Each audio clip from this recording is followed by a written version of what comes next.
안녕하세요, 김호준입니다. 새빨간 거짓말입니다, 여러분. 10년 전 그는 자신과 관련한 모든 의혹을 부인했었죠.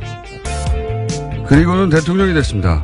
그렇게 많은 의혹들을 달고도 대통령이 될 수 있었던 건 사람들이 그의 말을 전적으로 믿어서였는가? 아니죠. 기꺼이 한 표를 던진 사람들도 사실 그의 말을 신뢰하지는 않았습니다. 하지만 상관없었죠. 그가 나를 부자로 만들어줄 것만 같았거든요. 내 부동산, 내 주식이 뛸 것 같았거든요. 내가 부자가 될 수 있는데 거짓말 좀 하는 게 뭐 큰 대수인가. 사람들은 그렇게 그가 아니라 자신의 욕망에 표를 던졌고 채워진 건 사람들이 아니라 오로지 그의 욕망뿐이었죠. 사람들은 사기를 당한 겁니다. 하지만 사기는 그 거래로 비정상적인 이득을 보려는 피해자들의 욕망 없이는 애초부터 성공할 수가 없죠. 사기의 피해자는 피해자면서 동시에 그 공범인 경우가 많습니다. 그가 드디어 포토라인에 서게 되는 오늘 이 말을 하고 싶습니다. 이명박은 혼자 이명박이 된 게 아니다. 이명박을 이명박 되게 한 모든 걸 돈으로 채워나고 나머지는 눈 감아버리는 우리 안의 이명박들, 그 저열한 이명박들을 이명박과 함께 보내자. 그래서 이명박 같은 자를 대통령으로 뽑는 나라가, 그런 천박한 나라가 다시는 되지 말자. 김원준 생각이었습니다.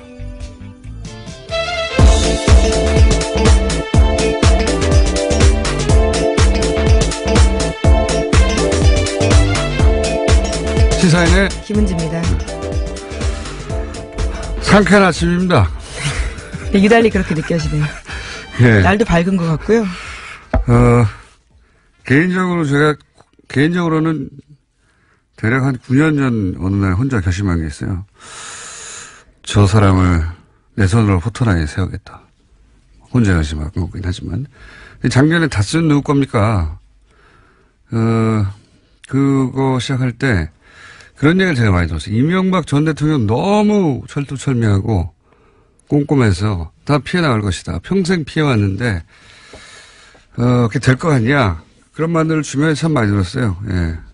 소용없으니까 딴 데 집중하라고. 그래서 더욱 이 다스는 누구 겁니까를 같이 호응하고 수많은 댓글을 써주고 SNS에 퍼나르고, 하는 분들이 고맙고 그렇습니다. 예. 왜 안 됩니까? 다 같이 하니까 되잖아요. 예.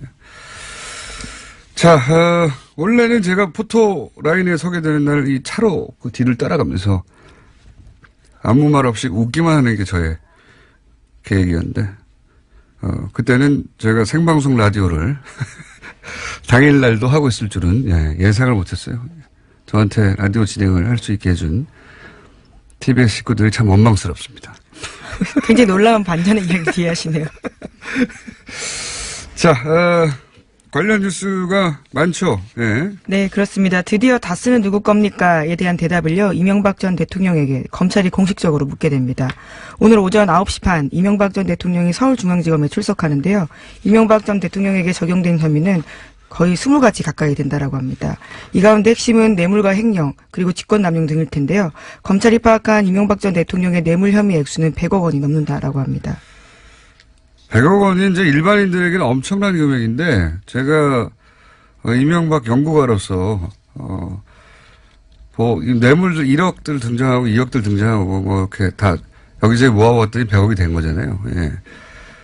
근데 이제 이명박 전 대통령이 돈을 대하는 태도를 보면 물론 공평합니다. 그게 1억이든 100억이든 다 똑같이 대하는 공평한 태도가 있어요. 다 같이 소중하게 생각하는. 근데 100억 정도 이거 있잖아요. 일반인들한테는 공과금? 내지는 왜 군것질 좀 하면서 주말에 쇼핑 좀 하고 그럴 때 그런 느낌의 액수예요. 예. 이건 뭐 푼돈입니다. 푼돈. 예. 그분에게는. 일단 여기서 시작해야 하는 건데 갈 길이 아주 멉니다. 자, 요 자세한 혐의와 그 예상 형량 관련 법률적인 전망은 잠시 후에 이정열 전 판사 현 사무장 해설해 주시겠고, 다음 뉴스는 뭡니까? 네, 이명박 전 대통령이 며칠째 검찰 수사에 대비하고 있다라고 하는데요. 검찰 수사는 정치 보복이다라는 전략을 세운 것으로 알려졌습니다. 뿐만 아니라 어제 기자들과 만나서 김효재 전 정무수석이 한 말이 있는데요. 전 재산을 사회에 환원했기 때문에 이명박 전 대통령이 변호사 선임에 재정적으로 어려움을 겪고 있다라고 합니다. 네, 많은 분들을 빵 터지게 한 거죠. 저는 매우 이명박적이다, 마지막까지. 돈과 감옥 중 선택해야 될 기로에 섰을 때 돈을 선택하는 거죠. 네, 서울시장 4년 동안 월급 한 푼 안 받았다. 변호인단에 매우 큰 돈이 들어가는데 어려움이 있다라고요. 어제 김효재 전 수석이 밝혔습니다. 이시영 씨도 갑자기 평사원이 됐다는 거 아닙니까? 네, 어제 저녁 채널A 보도였는데요. 이명박 전 대통령 소환 앞두고, 그러니까 그제요, 갑자기 다스의 감사법무실 소속 평사원으로 발령이 났다라고 합니다. 또 다스 내부 조직도에서 이시영 씨 이름이 사라졌다라고 하는데요. 다스 내부에서는 고의적인 인사 강등이다라는 주장이 나오고 있습니다. 다스 측도 이에 대해서는 뚜렷하게 해명하지 못하고 있다고 합니다. 그러니까 이제 이시영 씨가 회사 모든 걸 장악하고 그런 게 아니고, 이렇게 일이 어려워지니까 이시영 씨를 강등시킨 걸 봐라. 실세가 아니다. 이런 식의 이제 논리를 스스로 세운 거거든요. 이게, 이 뉴스를 보면서, 이제 모든 사람이 다 떠났구나. 머리가 이렇게밖에 안 돌아가는구나. 그러니까, 이거 초등학교 대행이거든요. 예? 네, 초고속으로 전무로 승진한 바가 있습니다. 뭔가 이렇게 치밀하고, 통할 만한 대행이 아니라, 나 지금 평사원이잖아. 아무 힘 없어. 이거 통합니까, 이게? 지금 와서? 말도 안 되는 대응인데, 주변의 사람들이 다 떠난 거예요. 그래서 이제 자기 객관화가 안 되는 가운데, 말도 안 되는 대응이 나오는 겁니다, 현재. 그런 상황입니다. 자, 관련해서 잠시 후에 자세한 혐의 다뤄보기로 하고요. 다음 뉴스. 예, 남북관계 관련된 소식도 빼놓을 수가 없습니다. 어제 서훈 국정원장이요, 아베 신조 일본 총리 만났습니다. 접견은 애초에 15분 예정되어 있었는데요. 그것을 훌쩍 뛰어넘고 1시간 5분 동안 이뤄졌습니다. 아베 총리는 비핵화를 전제로 북한과 대화한다는 것은 긍정적으로 평가한다면서요.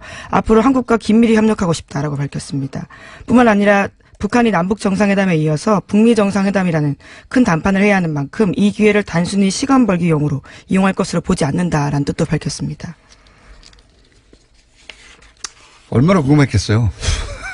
어떻게 돌아가는지. 네, 북한과 관련된 자세한 내용들을 아주 많이 물었다라고 하는데요. 실세 9명도 함께 배석했다라고 합니다. 그러니까요. 우리가 서울 국정원장 갔더니 9명이 드드득 나와가지고 지금 어떻게 돌아가는 거냐고 묻는 거 아닙니까?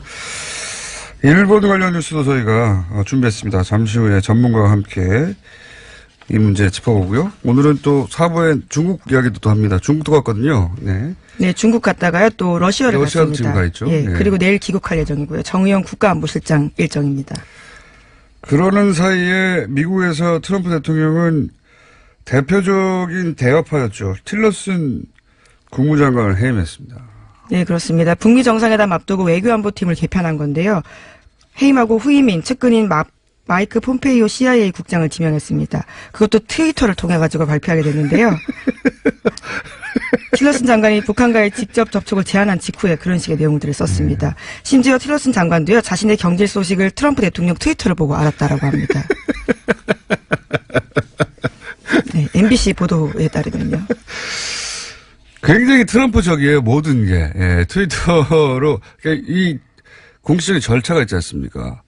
미국의 국무장관 엄청나게 막강한 권한을 가지고 있거든요. 예, 전 세계를 다니는 예. 거죠.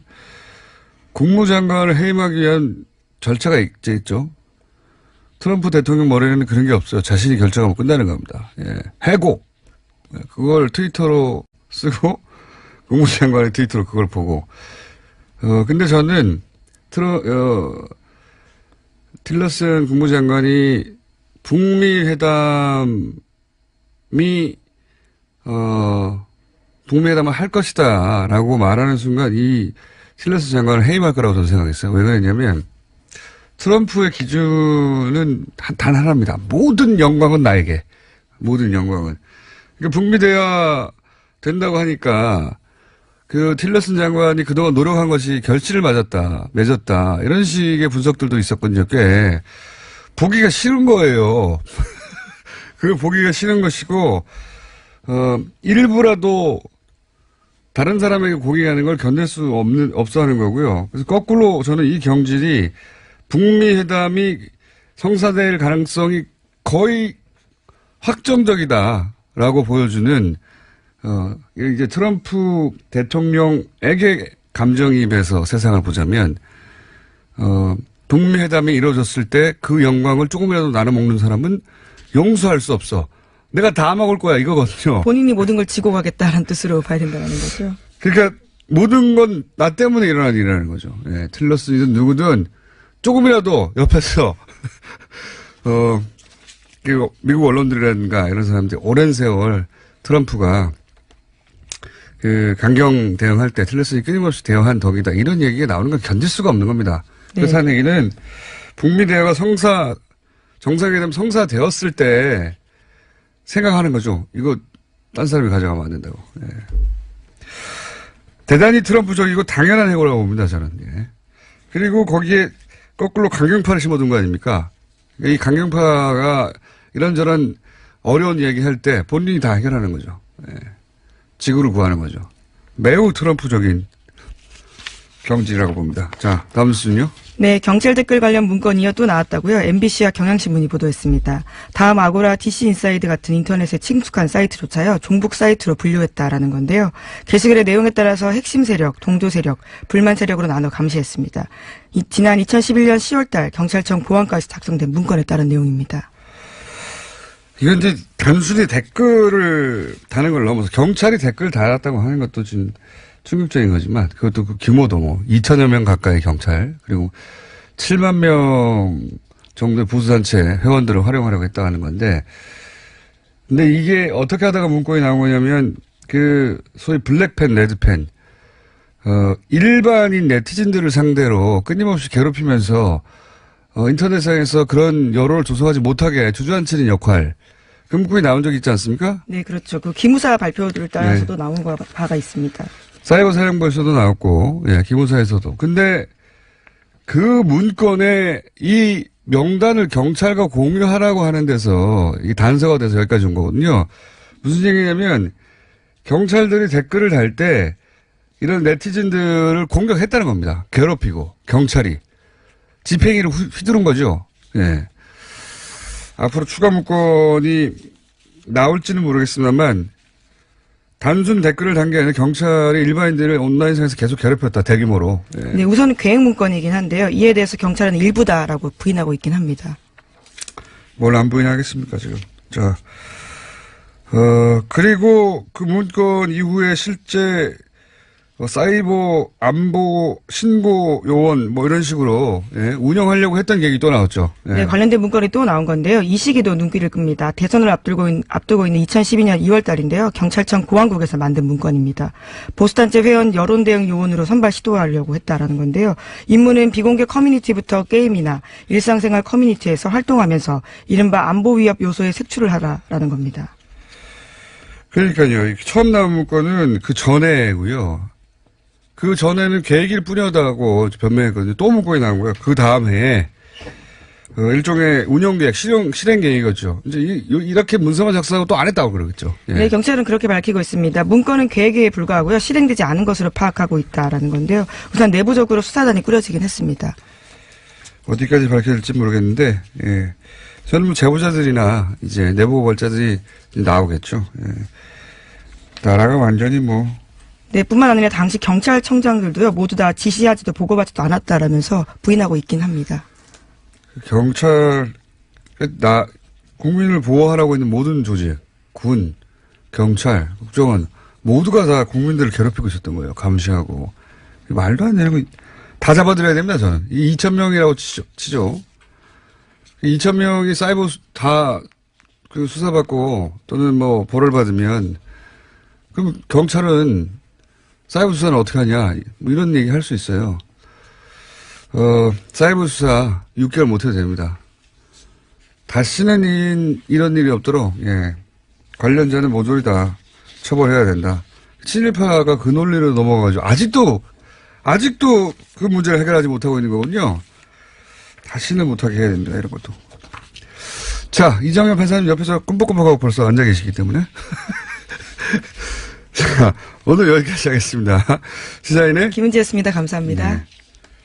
네. 바로 이어서 꿈뻑꿈뻑 계속 옆에서 언제 나한테 말 시키나 앉아 계셨던. 안녕하십니까? 안녕하십니까? 네. 담담하게 혐의와 쟁점을 짚어보겠습니다. 담담하게. 혐의가 뭐 20여 개다. 그런데 너무 많잖아요. 네. 좀 이해하기 쉽게, 덩어리 좀 분류를 해 주십시오. 크게 보면은 네 가지로 나눌 수 있어요. 네 가지. 예, 하나는 뇌물수수. 뇌물. 예, 뭐 뇌물 그건 이제 디테일하게 들어가면 너무 많으니까 그건 네. 넘어가고요. 많이 먹었다. 예. 아니, 그래도 아직까지는 전직 네. 대통령 예우에 관한 법률에 적용을 받으시는데 드셨다. 예, 그리고 많이 시식하셨다. 예. 네. 그리고 다음 두 번째가 이제 횡령배임. 횡령배. 네, 그 덩어리가 있고요. 그 다음에 또 하나는 이제 본인이 자백했던 대통령 기록물 관리에 관한 법률 네. 위반. 예, 네. 그 영법 빌딩으로 대통령 기록물을 함부로 반출한 행위. 예. 이게 대체로 이렇게 큰 세 덩어리가 있고. 아, 유형으로 따지면 크게 세 개가 있다. 그다음 이제 예. 기타. 이제 여러 가지 좀 잡스러운 것들. 크게 사실 잡스러운 범죄는 아닌데 예. 횡령배임이나 뇌물수수에 비하면 상당히 잡스러운 예를 들어 직권남용이라든가 형량이 낮기 때문에. 예, 그리고 뭐 공직선거법 위반이라든가 공직선거법 위반이 잡스럽다니요. 이게 제가 저기 다른 거는 그것 때문에 무기징역까지 있는데 예.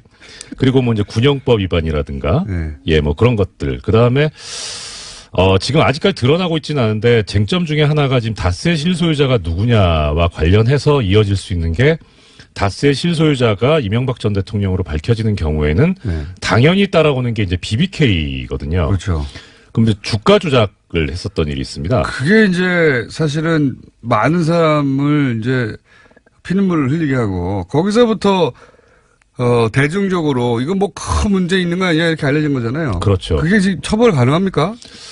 일단 지금 액수에 따라 달라질 수 있는데요. 액수가 얼마냐에 따라 법에 정해진 형이 달라집니다. 제 말은 공소시효. 그러니까요. 예. 그러니까 1000억대 피해자 이렇게 얘기하거든요. 예, 아직 그 부분에 관해서 명확하게 나온 것도 없고 그래서 그렇기는 한데 액수가 상당히 많게 되면은 최대 무기징역까지 가능하거든요, 이게. 예. 그 무기징역이 되게 되면은 일단은 지금 현재 그 상으로는 공소시효가 무기징역에 해당하면은 공소시효가 15년이에요. 15년. 예. 그런데 2007년 12월 21일 날 이게 15년이 됐고 그 전 규정에 의하면은 10년이었거든요. 그러니까 지금 퇴임한 지 이제 5년 좀 넘었잖아요. 그리고 중간에 이제 대통령으로 재직했던 기간 5년이 있습니다. 여기는 이제 헌법 규정에 의해서 공소시효가 정지가 돼요. 그러니까 취임하기 5년 안에 있었던 범죄라면 그러면 적용이 될 수도 있어요. 취임하기 5년 안에. 예. 2008년 취임했는데요. 그러니까 그렇죠. 그러니까 참여정부 출범해서 그 기간 안에 이루어졌던 범죄라면은 BBK 주가 조작 사건도 가능성이 있어요. 아, 근데 주가 조작은 그 직전에 일어난 일인데. 그러니까 이게 그 범죄 행위 종료 시점이 언제냐에 따라 다르거든요. 140억을 돌려받을 때까지 계속 이어지는 거 아닙니까? 그거는 좀 다릅니다. 그러니까 달라요? 주가 조작이 아니고 그 140억을 돌려받은 거 아까 말씀드렸던 직권남용 그 부분에 관련이 있는 거죠. 아, 아슬아슬하네요. 예, 그게 사실 이게 사실 드릴 말씀은 아닌데 이제 법률 종사자 입장에서는 참 이게 흥미롭고 연구 가치가 있는.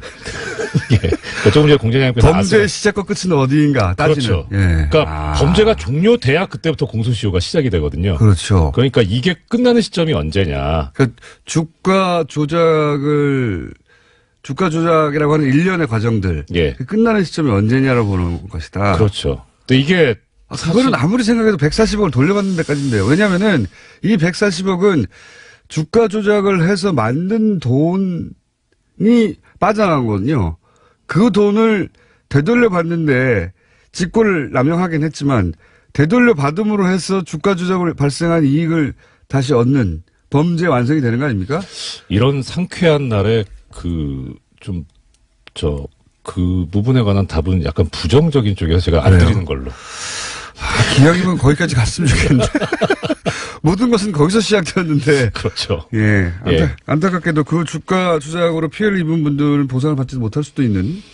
예, 민사시효는 더 짧기 다르지만, 때문에, 예. 예, 지금 민사시효는 지금 대통령 재직 중 기간이 소멸시효 정지나 뭐 중단 사유가 아니라서. BBK 관련은 예, 빠져나갈 수도 있다. 예, 그럴 수 있습니다. 예. 다만 이제 하나 좀 더 뭐라 그럴까, 희망을 가질 수 있는 부분은 이걸 말씀드리면 되겠네요. 공범자가 기소돼서 처벌을 받게 되면 그 기간은 공소시효가 정지됩니다. 근데 김경준 씨가 처벌받았잖아요. 그러니까 이게 여러 가지 복합적인 사유가 있어요. 그 영구 사례네요. 네. 이렇게까지 복잡한 사례가 별로 없죠. 저는 아직 못 봤습니다. 그렇구나. 잘 연구해 주시고 다음 시간에 BBK는 가능한가? 주가 조작은 가능한가? 네. 이 BBK 사건 안에 이명박 전 대통령이 할 수 있는 모든 기술이 다 들어가 있거든요, 여기에. 그렇죠. 정확한 표현인지 모르겠는데 펀더멘탈이죠. 모든 기술이 총 집결돼 있어요, 여기 보면. 예. 그 이유는 그것의 반복일 뿐이었다. 예, 이렇게 말할 수 있거든요. 자, 그렇고요. 지금 총 한 20여 가지 된다고 하는데 이제 크게 나누면 3가지 정도 되는 거고요. 그러니까 기타까지 4가지. 기타. 네. 기타는 다른 사람들은 많습니다. 보통 네. 그 기타의 한두 건으로 이제 그것만 해도 지금 실형 선고사안이 네, 있는데. 기타는 다루지 않기로 하겠습니다. 다루지 않겠고 가장 큰 덩어리. 예. 네, 오늘은 간략한 정리니까 사실 후토라인 쓰고 나면 뉴스가 더 많이 나오거든요, 이제. 예. 하나 애청자 여러분들께 참고로 말씀드리고 싶은 거는 지금 공장장님하고 나눈 대화에 들어가 있는 혐의 중에 사자방은 빠져 있습니다. 그렇죠. 예. 그게 가장 큰 문제죠.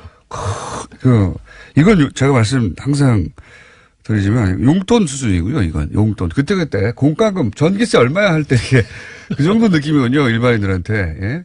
차비, 뭐 이런 느낌이고, 실제 이분이 이제, 배부르다. 하는 느낌의 것들은 저 해외에 다 있어요. 선거 기간 중에 광고 나왔지만 항상 배고픕니다라고 하지 않으셨나요? 그러신 것 같긴 해요. 네, 정신적으로 항상 배고파서 그렇게 많이 드신 게 아닌가 싶은데, 여하간 큰 덩어리는 아직 시작되지 진짜 덩어리. 네. 진짜 덩어리는 시작되지 않았고, 일단 용돈들이 잡힌 건데, 예. 요 중에서 제일 큰 거는 뭡니까? 뇌물수수가 제일 큽니다. 그러니까 법정형 자체가 아까 잠깐 횡령배임도 크다고 말씀드렸었는데 횡령배임 같은 경우에는 가장 높은 형이 무기징역이긴 하지만 가장 낮은 형이 5년 이상의 징역이거든요. 근데 뇌물수수는 10년 이상의 징역이에요. 일단 시작부터가. 그렇죠. 그러니까 뇌물수수가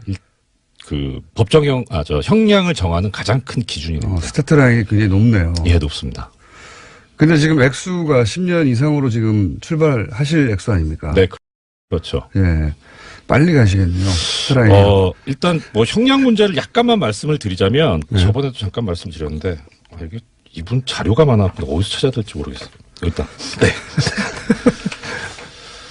우리나라 지금 양형위원회 양형 기준에 의하면 뇌물수수 같은 경우에 1,000만 원부터 이제 형량을 쭉쭉 정해놓고 있는데 5억 원 이상, 그러니까 6단계로 정해져 놓고 있어요. 근데 가장 높은 걸 5억 원 이상 받은 걸로 보고 있거든요. 하여튼 그건 그렇고 5억 원 이상을 받게 되면 기본 형량이 9년에서 12년 사이예요. 그러니까 1년 정도는 약간 낮춰줄 여지도 있다라는 거죠. 근데 거기서 이제 도저히 정상에 참작할 요소가 없다. 오히려 더 올려야 되겠다라고 하면 이제 기본이 11년이 되는 거예요. 11년. 예. 네. 그러니까 출발 지점에. 그렇죠. 저번에 한번 공장님께서도 말씀하셨는데 이 깎을 요소는 전혀 없고, 예, 깎을 요소 중에 이제 가장 전형적인 게 말씀드렸던 대로 진지한 반성, 그다음에 전과 없는 거, 전과도 많으시고, 예, 해당 사항이 없으시고, 진지한 반성은 절대 없으시고, 아직도 정치 보복이라고 하고 있으니까요. 심경의 변화가 일어나서 개과천선하실 수도 있는데 그런 일은 절대 없습니다. 저도 없다는 쪽에, 제로예요, 제로. 네. 그분의 평생을 걸쳐서 그런 일이 일어나지 않았습니다. 그분은 절대로 그러한 삶을 살아오지 않으셨죠. 그러니까요. 네. 그 반성이나 이런 건 절대 기대할 수 없고요. 그리고 올릴 요소는 이제 전에 말씀드렸던 대로 3급 이상 공무원이고 적극적으로 요구했고 2년 이상 장기간 뇌물을 수수했고 그다음에 뇌물을 받고 부정처사라 그래가지고 잘못된 실제, 일도 하고, 예. 실제 실행하였다. 예. 네. 그러니까 이런 참여해줬다, 뭐 이런 거. 그렇죠. 네. 이런 것들이 쭈루룩 있기 때문에 네. 올릴 요소밖에 없어요, 사실. 그렇군요. 네. 그러면 기댈 때는 어딥니까, 이분이? 일단은 유죄가 인정되는 순간 상당히 위험해지기 때문에 결국은 무죄 주장을 할 수밖에 없고 무죄 주장도 지금 객관적인 증거가 영포빌딩 지하에서 너무 많이 나왔다는 거거든요. 그래서 그 측근들도 결국은 진술을 뒤집을 수밖에 없는 상황이었다라는 게 검찰 쪽 이야기더라고요. 네, 검찰만 갔다 오면 연락이 아무도 안 됐다잖아요. 네. 네. 그러니까 자기들도 나름 어떻게 좀 방어를 하고 보호를 하려고 갔는데 보니까 너무 명백하기 때문에 그리고 오히려, 예. 본인들이 들었던 해명과 너무 다른 이야기, 그러니까 계속 제가 주장해왔지만 가장 가까운 참모들한테도 거짓말하기 때문에 참모들이 거기 가서 봤더니 이거 아니네 싶은 순간 떨어져 나가는 거예요. 큰일 나겠다라도. 예. 다 도망갔어요. 그 관련해가지고 지금 변호인단에 일부 몇 분 참여하셨는데 한 2달이 걸쳐서 들었는데요. 지금 변호인단이 가장 크게 준비하고 있는 게 뭐냐면 보통은 이제 변호인단이 구성이 되면은 검찰의 예상 질문이 무엇이고 거기에 대해서 어떻게 답변을 할 것이며 어떻게 방어를 할 것인가. 그렇죠. 네. 그러니까 진실이 무엇이고 그걸 놓고 우리가 어떻게 방어할 것인가. 네. 이런 걸 연구를 해야 되는데 의뢰인의 말이 정말 진짜일까. 이거부터 지금 고민해야 되기 때문에 최근에 상당히 극한 직업이 아닌가. 제가 여기 뉴스공장에서도 몇 번 얘기했지만 변호사들이 가장 싫어하는 의뢰인이죠. 예. 왜냐하면 일단 내가 들은 얘기가 진짜인가부터 고민해야 되기 때문에. 그러니까요. 예. 보통 그걸 공유하고 같이 전략을 짜잖아요. 내가 사실 거짓말 했는데 이거 방어 전략 세워야 된다. 이거 변호인하고 의논하거든요. 그렇죠. 근데 변호인부터 속이기 때문에 변호인들이 이게 진짜일까 그걸 고민하고 있다는 이야기를 들으셨다고요? 예. 이것도 관련된 소식으로 이 변호인 측에서 그 이제 MB 쪽에서 그런 얘기 했다는 거잖아요. 저기 돈이 없어서 변호사 선임 못 하고 있다. 근데 이제 반대쪽에서 아마 김효재 전문수석이 얘기했던 것 같은데요. 그 변호사들이 시간당 90만 원을 요구하고 1년 재판하는데 100억 이걸 요구를 한다. 그래서 그 정도는 돈이 없다. 그래서 이제 변호사비를 댈 돈이 없다 이런 얘기를 했다는 건데 사실 이쪽 바닥에서 경력 20년 차가 넘으면요. 자문료가 시간당 70만 원이거든요. 그러니까 지금 시간당 90만 원을 얘기했다는 거는 두 가지로 해석이 가능해요. 하나는 그만큼 이 사건이 어렵다. 좋게 보면. 근데 제대로 보면 비싸게 불러서 나는 이거 하기 싫으니까 나한테 오지 마세요. 아예 비싸게 불러서 선임을 못하게. 예. 저 뒤쪽에 더 무게가 있다. 알겠습니다. 오늘은 여기까지 하고 제가 보기에는 형량 이런 거 말고 그런 소식 좀 전해오세요. 어디 물어다 주십시오. 하나 있는데 시간이 모자라네요. 짧게 해주세요 그러면. 양형위원회 소식이 하나 있습니다. 양형위원회요? 예. 네. 그러니까 지금 이재용 피고인도 그렇고 최순실 피고인도 그렇고 이게 형이 너무 센 거 아니냐? 낮은 거 아니냐? 낮은 거 아니냐? 그러니까 지금 뭐가 문제냐면 아까 말씀드렸다시피 이 뇌물수수 같은 경우에 빨리 해야 되는데 뇌물수수 같은 경우에 6단계인데 제일 낮은 게 1,000만 원. 1,000만 원에서 3,000만 원 사이, 3천에서 5천 사이, 5천에서 1억 사이, 1억에서 5억 사이, 5억 이상 이렇게 돼 있는 거예요. 그러니까 이 양형위원회 사람들이 고민을 했던 건 뭐냐면 5억 이상을 받겠냐. 그거 만들 때. 왜? 야, 공무원이 5억을 직접 받는 경우가 그렇게 흔하겠어? 그리고 5억 이상을 누가 주냐. 이런 거였어요. 그리고 뇌물공여 같은 경우엔 4단계인데 3천. 3천에서 5천, 5천에서 1억. 사법부가 너무 순진했던 1억 이상. 그러니까 이 양형위원회에서 그래가지고 이 사건이 터지고 나서 이걸 고쳐야 되겠는데. 근데 고치면 너무 뻔하잖아요, 이게. 이게 누구를 타겟으로 해서 양형위원회 기준을 고치는 건지. 그래서 이러지도 못하고 저러지도 못하고 상당히 고민하고 있다는. 그런 소식들 있잖아요. 네. 그런 거, 변호사들이 뭘 고민하고 있다더라. 양형위원회 뭘 고민하고 있다더라. 그런 소식 좀 가져와 주십시오. 예, 그리고 그 법무부인 발언에 의뢰했다가 이제 시쳇말로 리젝트했다. 예. 그래서 지금 바른 내부에서도 사실 좀 논의가 오가고 있답니다. 우리 너무한 거 아니냐. 그래도 그렇게 컸는데. 그래서 수뇌부와 소장 변호사님들 사이에 또 지금 견해가 갈렸다. 이명박 전 대통령 덕분에 컸죠, 당연히. 그렇죠. 그건 맞습니다. 5년 내내. 하지만 이제는 버리는 거죠. 예. 원래 그랬어요, 저. 여기까지 하겠습니다.